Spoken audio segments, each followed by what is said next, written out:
Oh man, I just love cores. Hey, thanks for coming back. Um, has some important details that I want to share with you. Just now, seeing people going to the fields, seeing cars parked along the roads, trucks on access roads, um, a lot of reminders because I'm in a field right now and I'm like, oh my goodness, I need to talk to people about this. So let's start today with a big howdy welcome. Thanks for joining Field Archaeology 101. I'm Mark, and I'm really excited because I have a lot to share. Um, Let me start off by thanking 15 brave individuals that came from all over the U.S. to a workshop this past fall in Mansfield, Ohio, where we broke the ice and we discovered that we barely scratched the surface with 15 wonderful, wonderful field walkers who love archaeology as well. But it's a start. We can build on that, and I'm hoping the next time we do it, you guys will come back and more will join us as well. So today, thanks guys. So today, I have two things I want to talk about. Coming up, and if you get this video soon, coming up in Coshocton County, Ohio, over Memorial Weekend, a very large nap-in will take place Friday night, Saturday, and Sunday up into mid-afternoon Sunday. It's big. It's the first of the year in Ohio. These things are hugely attended from people all over the place. Why do you want to go? Because if you watch them nap, make a point, a notch point, or just a biface, you can look at the blades and the chips and the debitage that are left over. You might find some overshots that we find in the fields when we're walking.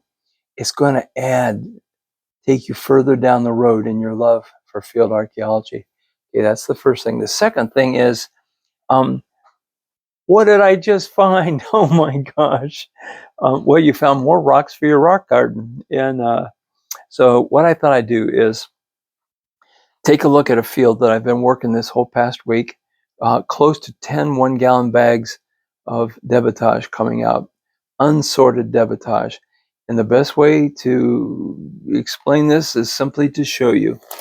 This is what the bags look like when I say I have a bag, 1-gallon bag of debitage.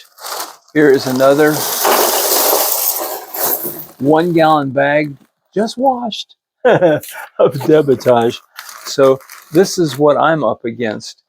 And this time of the year, just like you, if you have several fields, it's a rush. But take your time in the field, collect. But then I know you're off to your next field, and because there's just way too many people going in without permission. So uh, get permission. So important. I'm taking a break because I have no idea what my videographer's saying. Um, so let's take a look at this field. I call it 1631. 16 stands for the alphabetical order of the county in Ohio. You can do the same thing with your state. And then just the numbers, 1 through whatever. I have 49 sites now in this county that I walk pretty regularly. And I've got them even staged on priority 1, priority 2, priority 3. So all things said and done, I know which ones to get to first, second, and third. But here's the leftover from winter. What made this field really unique is that this is the first time they've ever chisel plowed. From you people who are not part of the northern states and don't know what chisel plowing is, it's not disking, it's not regular plowing. They're like big forks in the ground, deeper than a plow, very small, very narrow, but they bring stuff up. This is my first time ever walking a field that was chisel plowed, and this is what I'm showing. 10 of these bags in the last week, a lot of walking, and here's some of your conundrums, and this is what we're going to talk about. I'm going to start over here with my what is it's, and this is tough because every one of you have these what is it's. This is a big, giant rock, oxidized. It's been in a fire. If we look at this, this has been oxidized. Flip him over. The internal part of the rock didn't get as hot as the exterior. We have a plane here. We have a plane here. The question is this a geofact, an artifact? Is it something that people were actually using? And guess what? If I take my thumb right there, I have the makings of a concavity. Now this needs to be cleaned out. We need to see pecking on a concavity. You can have a pit stone or you can have a cup stone. If it's pitted, you'll see the individual hits. If it's cup, it'll be really smooth. But a heads up on these, because they could just be the initial, right there at the head of my fingernail. These could be the initial starts of what's going to be a pitted stone. They had to start somewhere. My hopes for you is that you don't find this at the end of the field and have to carry it all the way back to your car. All right, what is it? This is a type of quartz rock. I'm looking at the color here, and I thought at first perhaps this has been oxidized from heat, and it just did that. But as I examine the line all the way around, this is not a result of heat. And my attention were these possible concavities right here. There's one very noticeable one here on this side right here. A lot of you are saying, oh, they did it so they could hold it like that. Well, let me tell you what, we're looking at a geofact that just happens to, on its own, have these little dimples on it. But there is zero evidence of this having been used anywhere at all. So until we have hard evidence, it stays in the geofact box. In Ohio, I'm going to wet this. Just stay right there. I'll come right back.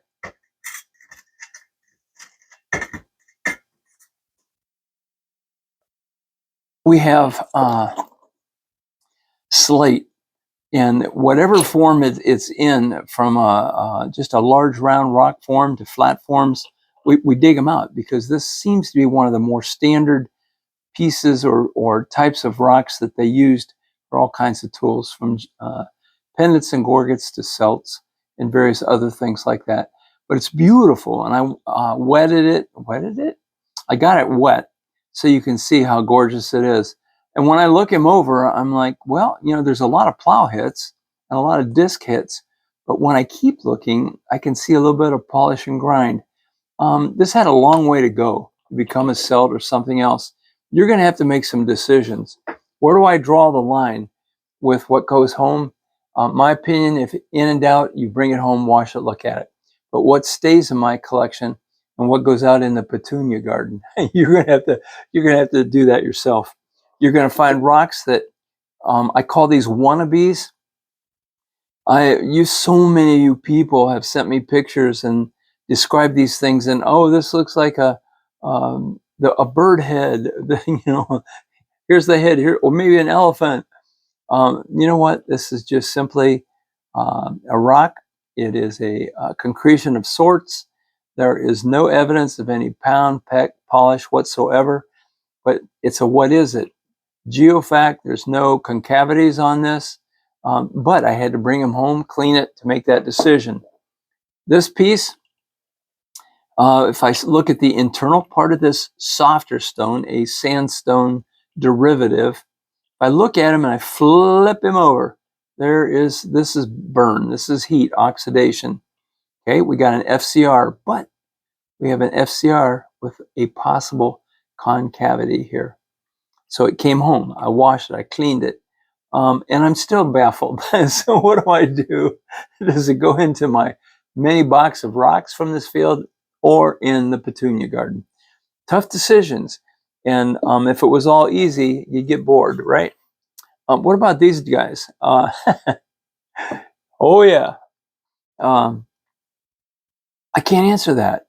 So many of you guys are calling these game balls, and it could be, and it could well be. And some of you live by the bigger rivers, perhaps like the in Illinois, where the big river joins the Mississippi. You find more of these. We don't have enough context to put a story together with these. We're not seeing polish and grind on these. These look like just glacially tumbled polished rocks, but they're like golf balls almost. And guess what? Context. They're coming off of village sites, not out in the regular flat fields, off of village sites. So we put our brakes on, we collect, we bring home, and we'll look at them later. And then we get these little dudes that this is sandstone. This seems to be one of the We don't know why or what they're doing, but it turns up a lot on village sites. And normally they're kind of humped on one side, flip them, and they're a little bit flat on the other. This one has a lot of patina going on this side. Again, how many box of rocks do you want from a village site? I can't answer that. And for me, I need some hard evidence, but I also am aware of caching. That if you're going to use rocks and you're going to the river, why not make one trip and bring 25, 35, 45 back to the village? And if you only use 10 or 15, fine. They're there if you need them. They're there for next year. Otherwise, they just look like a rock, a round rock. To continue, this is typically the granite, the hardstone rock that we find. We find them up on our village sites. But you know what? In the regular field with the gravel and the sand, not there, but up on the village sites, it is. Can we tell the story? No, we can't. I can look him over and see if there was any peck or pounding. None. If there's any grind or polish, I don't see it. So once again, we're going to have two petunia gardens. But these are quandaries. You're running into these. I know you are. And this one, I picked it up because if you look at it at a distance, you're going to see it's almost square-like. So the geometrics are there. And for that reason, it was dirty. I picked it up, got him home. I'm going to come over here. And I looked at the top. This whole surface right here has been worked, just pecked to death. So much so that when I look at this, I can see two different textures on this piece. This has been highly worked. I'm going to flip him. The bottom straight and level, okay? On a village site. For me, these are giant wannabes. Again, doesn't belong, context doesn't belong up there. Normally when I find these, one side of it will have a concavity. One side of it will have a concavity. The other side will be humped, and the concavity is usually flat. Well, look at this. Perfectly flat. Perfectly flat. And a little bit humped. Okay, now I'm going to go somewhere with this perfectly flat. Last year and this year, I'm starting to look at these perfectly flat rocks that are coming off of serious village sites, multi-component, multicultural village sites. And so I grabbed a few of them, all the same site. Here we go. Flat rocks. Now this guy was either hammered with plows and discs, or there's some smaller prehistoric work going on with this. I'm going to flip him. Some peck and pounds. We have some disc marks here. These are not disc marks. These are prehistoric. But notice the flat, humped, flat. Do we know what it is? No. But you don't have to know what it is to say, I believe it's an artifact and it goes into your collection. Let's look at these. Flat. Flat. These don't belong on a terrace. These don't belong up high. These I might expect out of a floodplain where the river is full of glacial till and the stuff is washing out.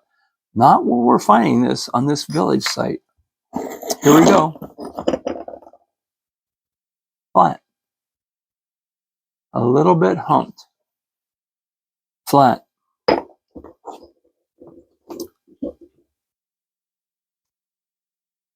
Flat. A little bit humped. And now with this one, I can find some polish and grind. Humped. Flat. With some patina.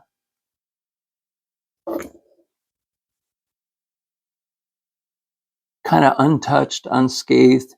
But overall, this is kind of a flattish rock. If I flip him, flat. Grooved a little bit. So what is going on? And where am I going with all this? I think the longer you walk, the more people you talk to, you're going to start getting some ideas that need explored. And I'm doing this on purpose because you guys are getting out in the fields right now. I want to hear back. If you found these in creeks or streams, I don't want to hear from you. If you're finding them up on a village site, I want to hear from you. You know what? Kids have little tablets that they take to school, that they write on, work with. And who's to say that the prehistoric people did not have all sorts of little tablets that they did different kinds of work on it? It could be leather work. It could be uh, clothing work. It could be pelts and hides. I don't know. But how else do we explain these little flat tabletop rocks? It's significant. Again, I'm going to wash some of this slate. It's gorgeous.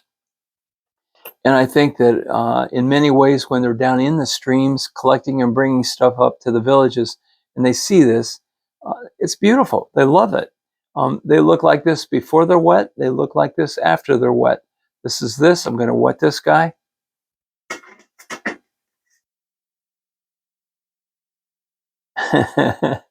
It's like a kid. They don't perform when you want them to perform. But normally they're full of stripes like this and they're beautiful. I'll wet this one real quick. And you can see he's full of stripes and they're really pretty. On a village site, they don't belong there. They belong down closer to the stream, glacial washout, whatever. Context is so important. Context, people, and then you look for patterns. The pattern here is flat bottom. Context is I'm not finding them in the field, I'm finding them up on the village site, okay? Those two things will help you decide if I want to keep these, if I want to pitch them. These are just maybe quandaries, conundrums. Here's that slate again, unpolished. I saw the geometrics, and you know what? This is kind of like leading up to like a sort of a nipple effect right here, which oftentimes we find in a lot of their tooling. So I thought, maybe I have an artifact here. I washed him, I looked him over. There just was not any polished grind. Another stone, this one turns up on village sites quite frequently in the county where I hunt. Humped, flip him, flat, the beginnings of a concavity right in the middle. I don't know if I flipped this guy yet or not. But again, color, shape, size, texture, color. This is one of the colors that we dig out.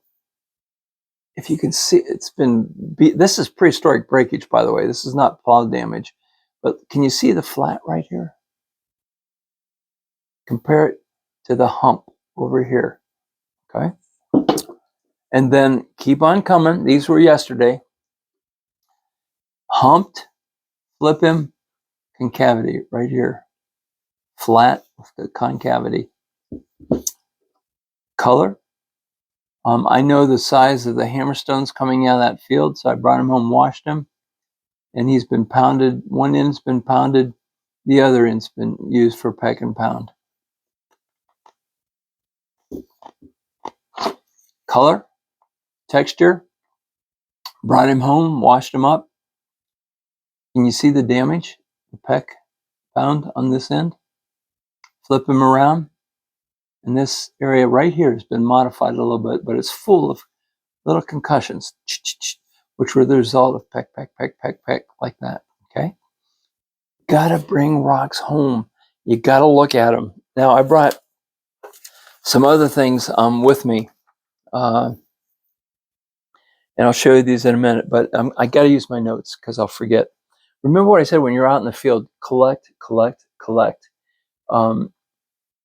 Your brain works faster than you think, but don't let it slow you down. You speed it up, collect, get a rhythm, move.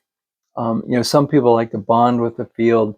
I love to listen to birds, but I got a job. I'm out there to try to recoup that village and get to know those people a little bit better. So collect, collect, collect. And then when in doubt, 100% of the time, just bring it home and wash it. I mentioned the flat stones. I want to hear from you on those. I want to hear if you're finding those on your village sites, okay? Not along the creeks, not in the floodplain, first level floodplain, no. But we're trying to figure out what's going on if this is another technological skill or something that they're recovering that tells us more about the culture, more about what they're using to do some of the jobs they're doing at their village site, okay? And then I need to mention this once again, and I sort of hinted a little bit ago, and it's caches. It's much easier to gather, bring it in, set it down. Maybe I use it all, maybe I don't. But caches are not restricted to flint. They're not restricted to just preforms. They're not restricted to just flint blanks. It can, mussel shells, clam shells could be in caches. And we can add to that. And bones can be what some people might naively think, oh, it's just garbage pit. When you look at it, look at the bones, the select bones that are there, can be cached. So you've got to expand your knowledge. You got to talk to people, bounce things around, find some good YouTube channels that you feel comfortable with and you like them and you think that they seem to know what they're talking about. This was yesterday's walk, and I want to talk to you a little bit more about it because it was a lot of fun. On my site, one of the questions that I always ask, and this came off this yesterday as well, okay? I ask myself, am I dealing with a village or am I dealing with a workshop? With a workshop, you're going to find a lot of these. These are hammer stones. Once again, there you can see where some of the surface has been altered from peck and pound, from peck and pound. And this is a paleo core. I'll talk to you about this in a minute. This came off of a workshop site. This is 250 acres of beautifully plowed, undulating land by a productive river. Big stream. It goes right through two big hills full of flint pits. Primary area for artifacts. But that field was missing this. Okay, that's where this stuff came from. This was missing, okay? So you gotta, there's feathers, it may be a duck. You just gotta put all the stuff together. And missing, but a lot of this, and a lot of primary, big percussion chips. That's all workshop material. All workshop material. Well, what does that mean in all my years? And that's a bunch. On a workshop, I rarely find notch points, and very rarely find blades, biface, tiny bifaces, different types of uniface tools. It's usually pretty much coined with the large percussion chips, maybe secondary hammerstones. Sometimes you'll get into something like this. And this was just a special find on this site. Platform, and I'm hoping that you can follow the edge and see where all the flake scars are, all the way around it, all the way around this guy, flake scars. In our area, this is pretty indicative of what we would expect a paleocore to look like in East Central Ohio. And now my brain is saying, wait a minute. Now I found a couple of these. I found several hammers. What are the possibilities of me having a paleo workshop? That's there, and that's still in the works. And I've got some flakes. And I'll see if I can find that one real quick. And the answer will be no. It's like a kid when you want him to produce, you can't find them. But I found some debattage. And if you notice this piece, you've got a flute. And this piece could have been the last flake that came off of fluting on a paleo piece. But these are things that we look for. These are heads up that might indicate that we're working on a paleo workshop, okay? Coming back to this site. Look at this guy. I'm going to wet him. Look at doctor. If you look at him, here's our platform. This is kind of like a platform that you find on a lot of Hopewell cores. A lot of times they're concave like that, and then they're knocking the blades off of this. Pop, pop, pop, pop. So I'm going to bend him over, and the flake scars are all there. Okay? Going to look at this end. Kind of a pseudo platform with a few blades knocked off, not many. But this end, they drove them off like crazy on this site. Remember I said this is a multi-component, multicultural site. All right, I want to talk about this stuff. These just look like big chips. And when you get home, you can wash and examine them. But when you're in the field, collect, collect, collect. Don't labor over what did I just pick up. do your job. Get out there, move, spend time looking at the land, looking at the rocks, seeing what's going on. This looks like just a big old chip of flint, right? Maybe a primary knockoff, a block of flint, but let's look at him. Proximal end missing, distal end. What do we see on the edge here? To look at our two lateral corner. Both were used. This is broken from use. This one is still fairly intact. We've got an end scraper with gravers on either side. And what culture? A lot of times in our area, it's paleo. I'm going to add to this. Now you're going to look at a different color of flint. I'm going to wet him. That I think it ought to have its own distinctive name. This is, I hope that you can see the difference in these. This one patinas up kind of an olive green brown, where Coshocton black or bluish black flint looks like this. There is a distinct difference in the color. In this field, when I'm finding these, I tend to find large blades that have been worked. Here's part of the actual cone of percussion where they were knocking it off of a core. Another one, we have a little bit of the core here. Distal end, look what's on the distal end. A scraper. Another chip. Cone of percussion. Distal end, when I look him over, we have a scraper going on here. And two more, and you should know what these are.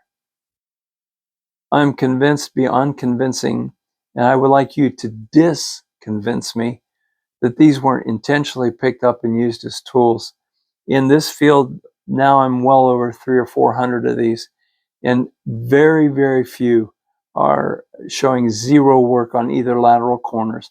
Most of them will show broken one or two of the corner pieces, and some of them have retouch going on where they're using it for different material. So on these rollovers and overshots, these are overshots, save them and let people look at them for you, okay? Bottom line today is collect, save it, bag it. You can wash it, rinse it, let it dry, bag it, Ziploc it, label it properly. And then when you get someone who can sit down with you and walk through this stuff, do it. So for me, just trying to tell you, everybody's going to the field right now, and this is stuff that you can think about later. But if you've got this stuff, you can go back and revisit. Invite 2 or 3 friends in. Are you finding these flat stones? Is there a pattern? Are they flat on one side, rounded on the other? Are they in the context? Are they in the field? Are they just up on the site? Get a consensus here. I think that we're onto something. I think this idea of little tabletop tools, tabletop tools. You never know I was a writer. But I'm finding them on my village sites. Patterns, yes. Significantly, yes. Repetitively, yes. We need to address it. We need to look at it. Is it right in front of our eyes and we haven't ID'd it yet? I don't know. That's why I'm including you on this one.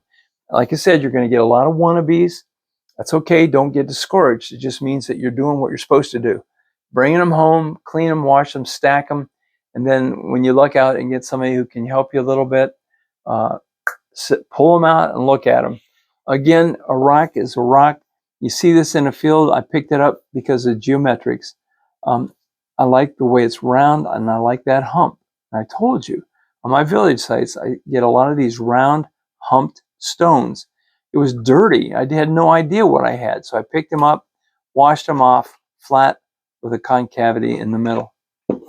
Hammers, wannabes, flat, prehistoric breaks. So what you got to figure out is how much of this stuff goes home, how much of it stays in my collection, how much not. With this, all this out of the same field, this is what I call a flake knife. This is a good example of a flake. Somebody was asking me, what is the difference between a blade and a flake? Both are uniface, but if you notice how this fans out, it's kind of roundish. And with a blade, do I have a blade? They're narrow and a little bit longer. Now, with the culture, they can get real narrow and real long. With paleo, they can be real long and fat and thick. So they vary among the cultures, but the lithic was used by all cultures. Even the late woodland use them to a sort. With the late woodland in our area going more to a lot of flake tools. But look at this flake tool. Little engravers, leftover engravers on it. This is concave from resharpening. I'm going to turn them around, and you can see all the resharpening that took place. Flake tool, uniface, blade, uniface, blade. Blades can be short, they can be long, they can be skinny, they can be wider. But for me, pretty much there's a semi-parallel sideness, a little bit thinner, and they don't just spotch out like a flake knife or a flake. A lot of stuff, but I just wanted to get this under your belt because I'm ready to hit my big fields, and I'm already tired and worn out. But with some of this stuff under your belt, review it, so that you go into the field with more treasures, more fun, more stuff coming home. Your wife will hate you, your neighbors will hate you, but you got to do what you got to do. Bring it home, clean it, wait until you get somebody to help you with it, bag it, label it with waterproof ink, and then learn how to read your site. Where you're going to be dealing with either a village site or a campsite or a workshop site. Ask yourself, how can I recognize a village from a camp, from just a workshop, a general workshop site? That's important, and you should be able to put bullets underneath these and then apply it when you get out to the field. So I'm going to try to get you down the road a little bit. But just like the students, like you folks who came in last fall, we can start up the car for you. We can point it in the right direction, but you still got to drive it down the road. And I think that we did that. We got 15 people ready, a little more comfortable with what's out there, maybe a little more confused than they were before they came. But it's a start. And hopefully we'll see you and many, many more down the road. So, man, have a great time in the fields. I hope you get tired of hearing me say collect, collect, collect. I hope you wake up in the middle of the night collecting. And we'll be back again real soon. Thanks for hanging in there.